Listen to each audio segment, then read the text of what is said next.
Arquitectura. Vista de Florencia que muestra la cúpula, que domina todo a su alrededor. Es octogonal en planta y ovoide en sección.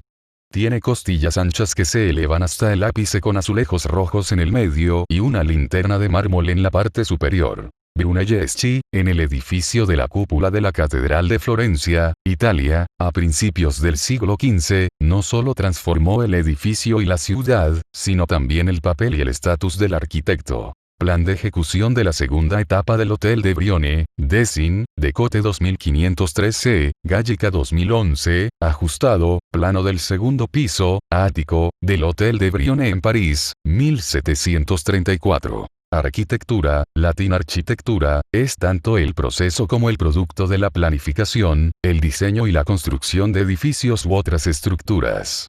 Las obras arquitectónicas, en la forma material de los edificios, a menudo se perciben como símbolos culturales y como obras de arte.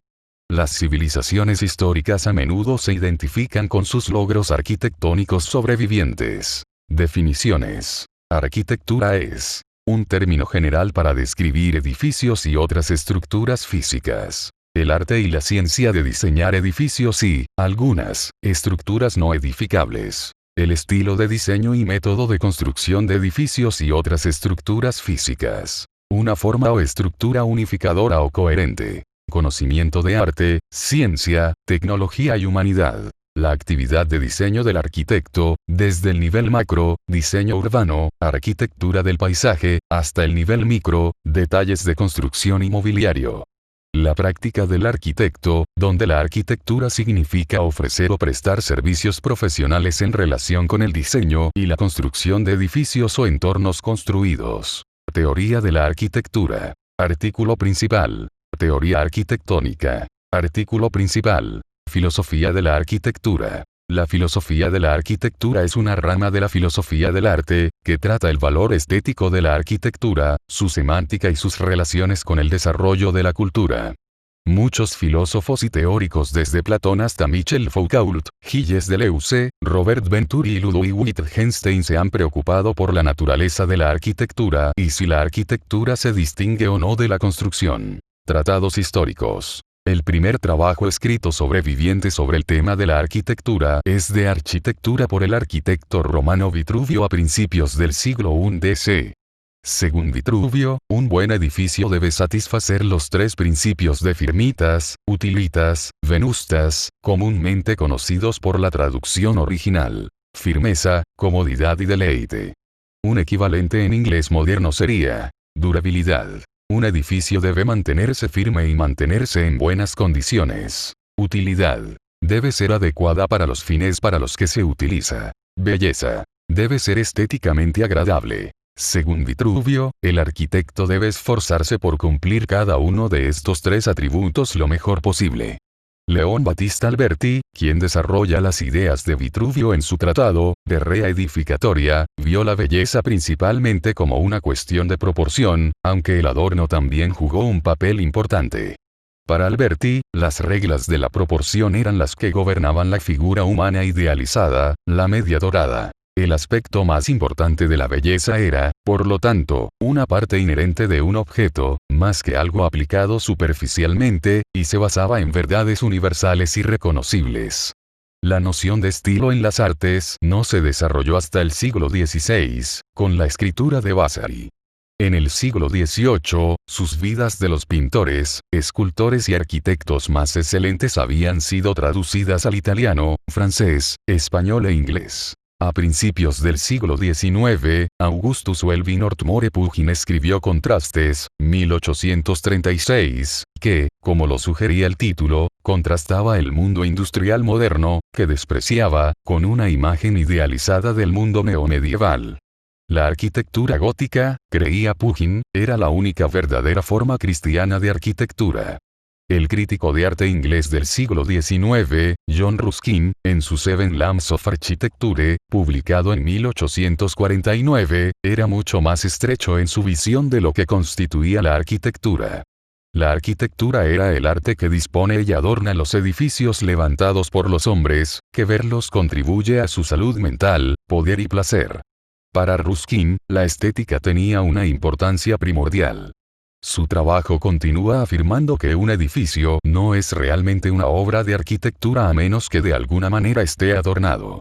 Para Ruskin, un edificio bien construido, bien proporcionado y funcional necesitaba cursos de cuerda oxidación, como mínimo. Sobre la diferencia entre los ideales de la arquitectura y la mera construcción, el famoso arquitecto del siglo XX Le Corbusier escribió: empleas piedra, madera y hormigón, y con estos materiales construyes casas y palacios. Eso es construcción. El ingenio está en el trabajo. Pero de repente tocas mi corazón, me haces bien. Estoy feliz y digo, esto es hermoso. Eso es arquitectura. El contemporáneo de Le Corbusier, Ludwig Mies van der Rohe, dijo: la arquitectura comienza cuando juntas cuidadosamente dos ladrillos. Ahí comienza. La vista muestra un edificio del siglo XX con dos torres idénticas muy próximas entre sí que se elevan desde un edificio bajo que tiene una cúpula en un extremo y una cúpula invertida, como un platillo, en el otro. El Congreso Nacional de Brasil, diseñado por Oscar Niemeyer. Conceptos modernos. El notable arquitecto de rascacielos del siglo XIX, Louis Sullivan, promovió un precepto primordial del diseño arquitectónico. La forma sigue a la función.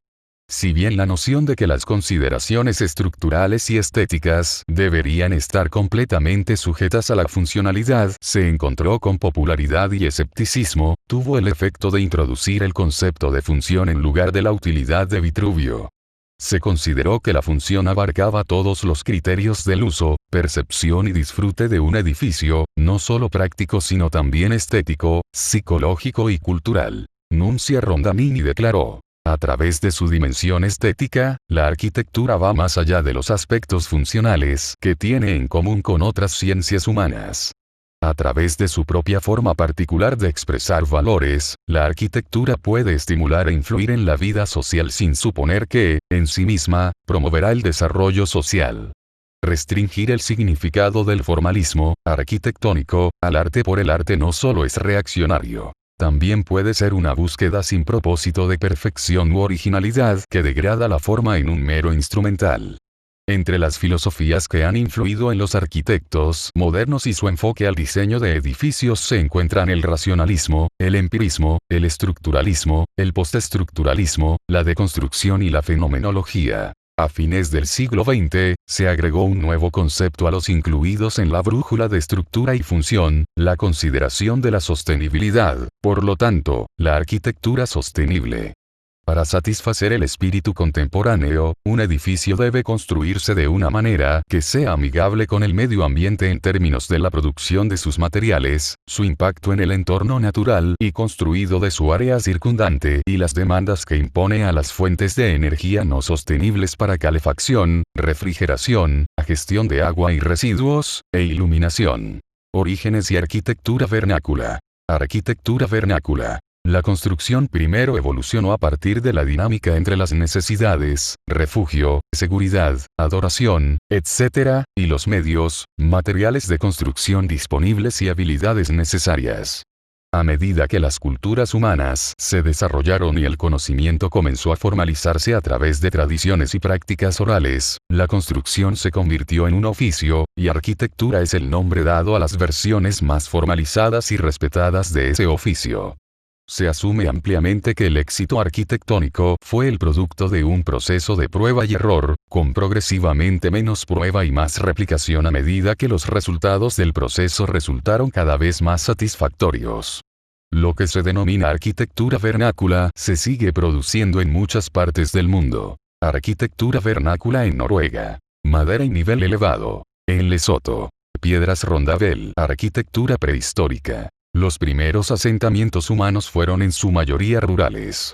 Las economías gastantes resultaron en la creación de áreas urbanas que en algunos casos crecieron y evolucionaron muy rápidamente, como la de Çatalhöyük en Anatolia y Mohenjo-Daro de la civilización del Valle del Indo en el Pakistán actual. Los asentamientos neolíticos y las ciudades incluyen Göbekli Tepe y Çatalhöyük en Turquía, Jericó en el Levante, Melgar en Pakistán, Knapofuar y Skara-Brae, las Islas Orcadas, Escocia y los asentamientos culturales Cucuteni y Tripillian en Rumania, Moldavia y Ucrania. Arquitectura antigua. En muchas civilizaciones antiguas como las de Egipto y Mesopotamia, la arquitectura y el urbanismo reflejaban el compromiso constante con lo divino y lo sobrenatural, y muchas culturas antiguas recurrieron a la monumentalidad en la arquitectura para representar simbólicamente el poder político del gobernante, la élite gobernante o el Estado mismo. La arquitectura y el urbanismo de las civilizaciones clásicas, como la griega y la romana, evolucionaron a partir de ideales cívicos en lugar de religiosos o empíricos, y surgieron nuevos tipos de edificios. Estilo arquitectónico desarrollado en forma de órdenes clásicas. La arquitectura romana fue influenciada por la arquitectura griega, ya que incorporaron muchos elementos griegos en sus prácticas de construcción. Los textos sobre arquitectura se han escrito desde la antigüedad. Estos textos proporcionaron consejos generales y prescripciones formales específicas o cánones. Algunos ejemplos de los cánones se encuentran en los escritos del siglo I a.C. arquitecto romano Vitruvio. Algunos de los primeros ejemplos más importantes de arquitectura canónica son religiosos. Las pirámides de Giza en Egipto. Mohenjo-Daro, Pakistán. El Partenón en Atenas, Grecia. Acueducto romano en Segovia, España. Arquitectura asiática. Los primeros escritos asiáticos sobre arquitectura incluyen el Kaogonji de China de los siglos VII a véase los Shilpa Shastras de la antigua India. Manjusri Vastu Vidya Sastra de Sri Lanka y Araniko de Nepal. La arquitectura de diferentes partes de Asia se desarrolló a lo largo de diferentes líneas de la de Europa. La arquitectura budista, hindú y sikh tiene características diferentes. La arquitectura budista, en particular, mostró una gran diversidad regional. La arquitectura del templo hindú, que se desarrolló alrededor del siglo III a.C., se rige por los conceptos establecidos en los Shastras y se ocupa de expresar el macrocosmos y el microcosmos. En muchos países asiáticos, la religión panteísta condujo a formas arquitectónicas que fueron diseñadas específicamente para mejorar el paisaje natural. Palacio Gyeongbokgung en Seúl, Corea del Sur. Kinkaku-ji, Pabellón Dorado, Kioto, Japón. Arquitectura islámica. Artículo principal. Arquitectura islámica. La arquitectura islámica comenzó en el siglo VII era, incorporando formas arquitectónicas del antiguo Medio Oriente y Bizancio, pero también desarrollando características para satisfacer las necesidades religiosas y sociales de la sociedad. Se pueden encontrar ejemplos en todo el Medio Oriente, Turquía, el norte de África, el subcontinente indio y en partes de Europa, como España, Albania y los estados de los Balcanes, como resultado de la expansión del Imperio Otomano. Cúpula de la Roca, Jerusalén. Taj Mahal en Agra, India. Alhambra, Granada, España. Mezquita Shah en Isfahán, Irán. Stari Most, 16 THC.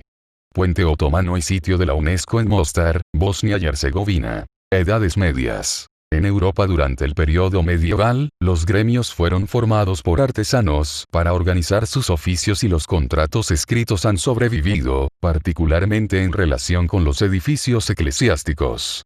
El papel del arquitecto solía ser el del maestro albañil, o magister latomorun, como a veces se describen en documentos contemporáneos. Las principales empresas arquitectónicas fueron los edificios de abadías y catedrales. A partir de alrededor de 900 en adelante, los movimientos tanto de clérigos como de comerciantes llevaron el conocimiento arquitectónico a toda Europa, dando como resultado los estilos paneuropeos románico y gótico. Además, una parte importante del patrimonio arquitectónico de la Edad Media son numerosas fortificaciones en todo el continente.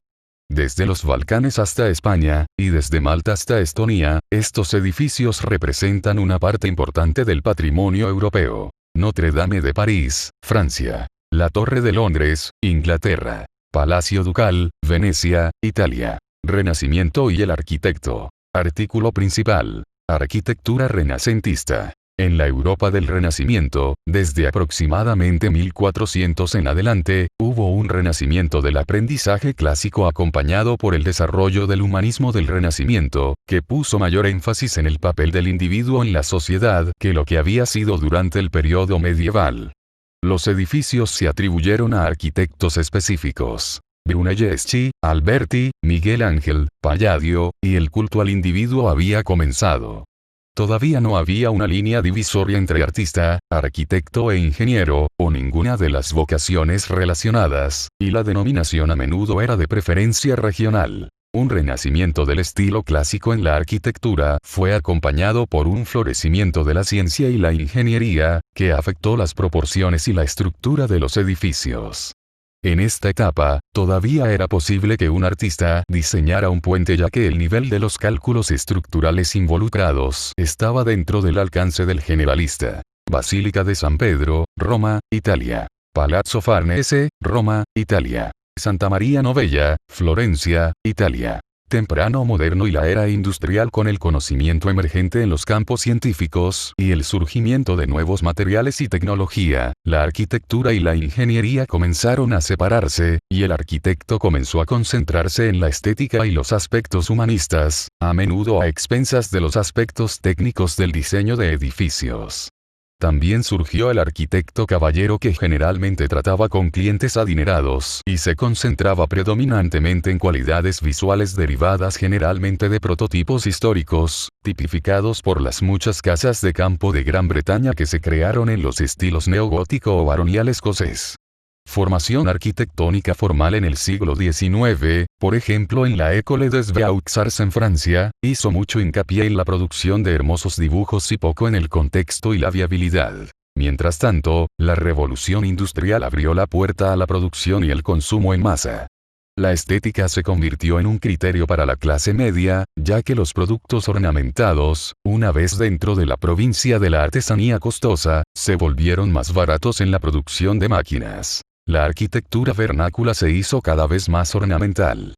Los constructores de viviendas podrían utilizar el diseño arquitectónico actual en su trabajo, combinando características que se encuentran en los libros de patrones y las revistas de arquitectura. Palais Garnier, París, Francia. Pont Alexandre III, París, Francia. Palacio Congreso Nacional, Buenos Aires, Argentina. Modernismo. Artículo principal. Arquitectura moderna. A principios del siglo XX, la insatisfacción general con el énfasis en la arquitectura renacentista y la decoración elaborada dieron lugar a muchas nuevas líneas de pensamiento que sirvieron como precursores de la arquitectura moderna.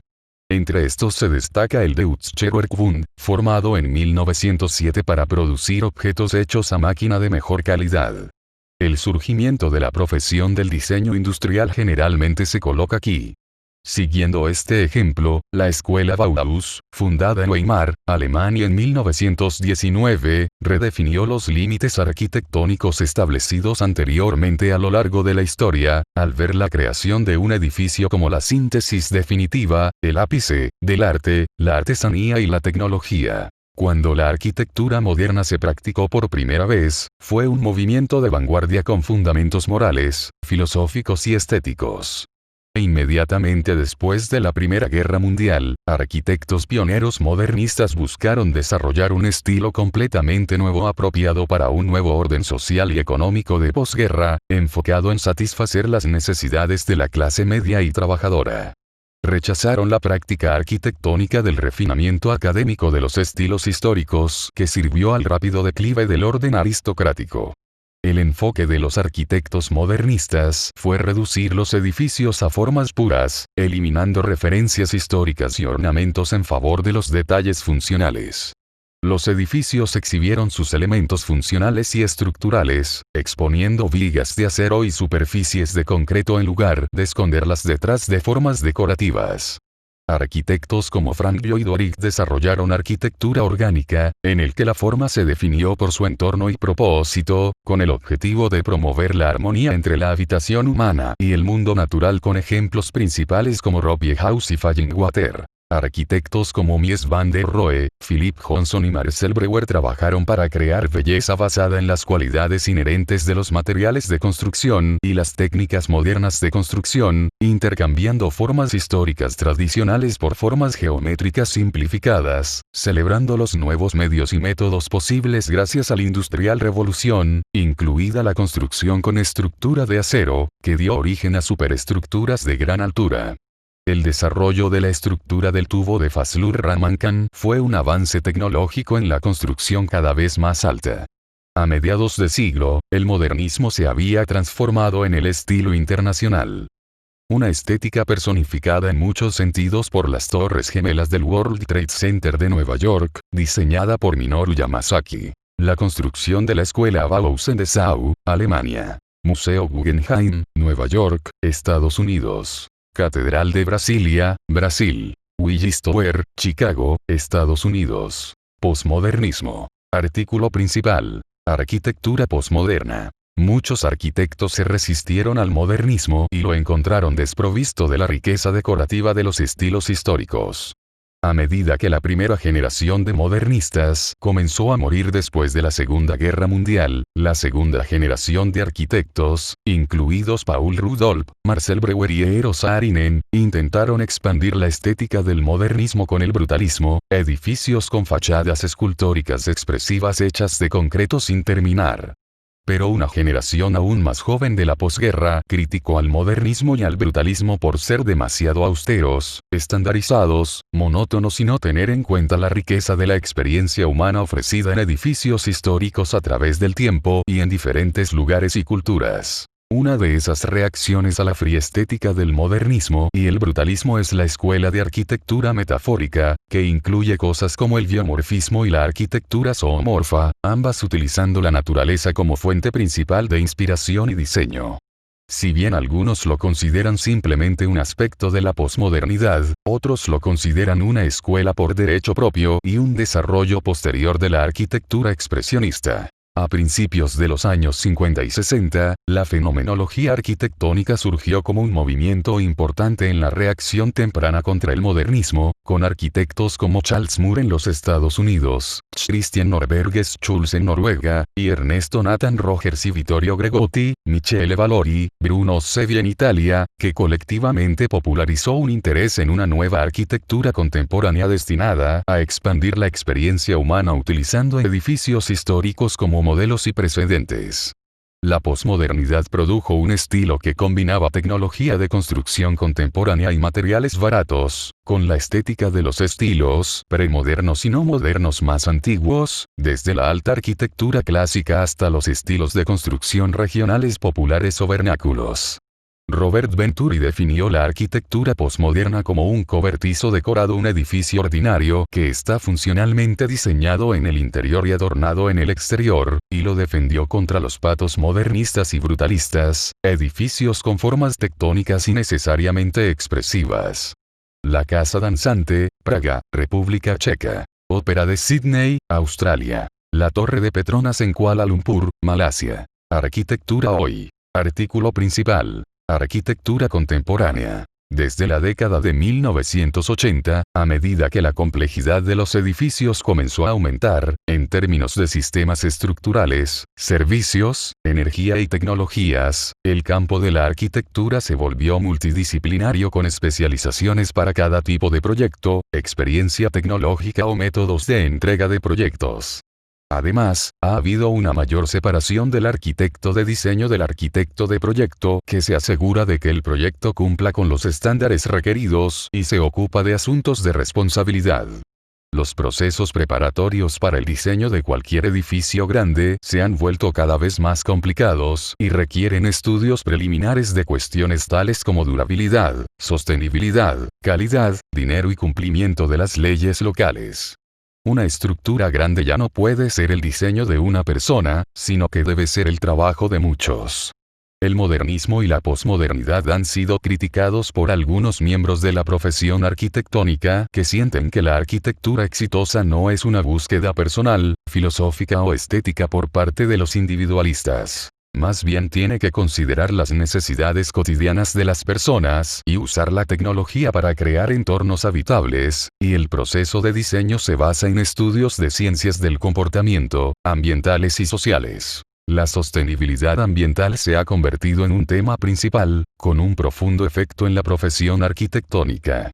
Muchos desarrolladores, aquellos que apoyan la financiación de edificios, se han educado para alentar la facilitación de un diseño ambientalmente sostenible, en lugar de soluciones basadas principalmente en el costo inmediato. Se pueden encontrar ejemplos importantes de esto en el diseño de edificios solares pasivos, diseños de techos más ecológicos, materiales biodegradables y más atención al uso de energía de una estructura. Este cambio importante en la arquitectura también ha cambiado las escuelas de arquitectura para centrarse más en el medio ambiente. Ha habido una aceleración en el número de edificios que buscan cumplir con el diseño sostenible de edificios ecológicos, principios. Las prácticas sostenibles que estaban en el centro de la arquitectura vernácula proporcionan cada vez más inspiración para las técnicas contemporáneas ambiental y socialmente sostenibles. El sistema de clasificación LEED, Liderazgo en Energía y Diseño Ambiental, del Consejo de Construcción Ecológica de Estados Unidos ha sido fundamental en esto. Cuantificar. Al mismo tiempo, los movimientos recientes del nuevo urbanismo, la arquitectura metafórica y la nueva arquitectura clásica, promueven un enfoque sostenible hacia la construcción que aprecia y desarrolla el crecimiento inteligente, la tradición arquitectónica y el diseño clásico. Esto en contraste con la arquitectura modernista y globalmente uniforme, así como apoyarse en urbanizaciones solitarias y la expansión suburbana. Los muros cortina de vidrio, que fueron el sello distintivo de la vida urbana ultramoderna en muchos países, surgieron incluso en países en desarrollo como Nigeria, donde los estilos internacionales habían estado representados desde mediados del siglo XX, principalmente debido a las inclinaciones de los arquitectos formados en el extranjero.